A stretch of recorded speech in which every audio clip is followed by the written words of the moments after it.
Good evening. তো আজকে আমি অর্ণবের জন্য একটু করে আলুর চপ বানাবো। তার জন্য আমি 3টে পটেটো নিয়েছি, ছোট ছোট একটু করেই বানাবো। আর তার সাথে দেব ধনেপাতা কুচি, পেঁয়াজ কুচি, আদা কুচি আর একটু কাঁচা লঙ্কা দিয়েছি। অর্ণব ঝাল খেতে পারবে না তার জন্য। আর এটা আমি গ্রেট করে নেব, একদম মিহি মিহি করে আমি গ্রেট করে নেব। আর তার সাথে আমি কর্নফ্লাওয়ারটারও সুন্দর করে মেখে নেব। তা আমি তোমাদেরকে মেখে তারপর আমি দেখাচ্ছি। আমি এখানে রিফাইন তেলও গরম করতে দিয়ে দিয়েছি। তো আমি এখানে সব কিছু দিয়ে দিয়েছি, সব কিছু দিয়ে তারপর নুন, হলুদ আর একটু জিরে গুঁড়ো দিয়েছি। আর তার সাথে একটু মিট মশলা দেব। মিট মশলাটা দেওয়ার পরে আমি কর্নফ্লাওয়ারটা দিয়ে সুন্দর করে মেখে নেব। তো আমি এখানে কর্নফ্লাওয়ারও দিয়ে দিয়েছি। এবার আমি সুন্দর করে মেখে নেব পেস্টটা। মেখে নিলেই হয়ে যাবে।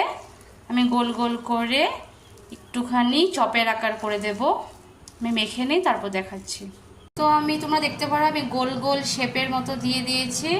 আর এখানে একটু কর্নফ্লাওয়ার গুলে রেখেছি। আর এটা হলো ব্রেড ক্রাম্বস।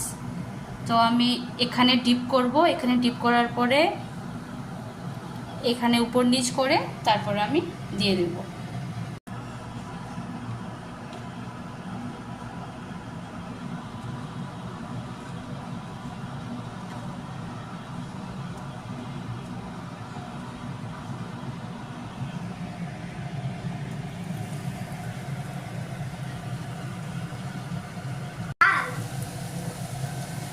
তো দেখো আমার চপ হয়ে যাচ্ছে।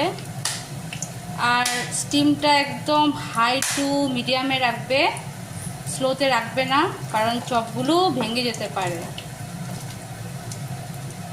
আর একটু হলে হয়ে যাবে। তারপর তোমরা সস বা মেয়োনিজ যে কোনো চাটনি দিয়ে সার্ভ করতে পারবে। একটু খেয়ে দেখো,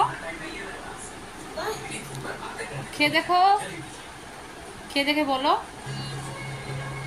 খাও খাও খাও, গরম কেমন, ভালো হয়েছে?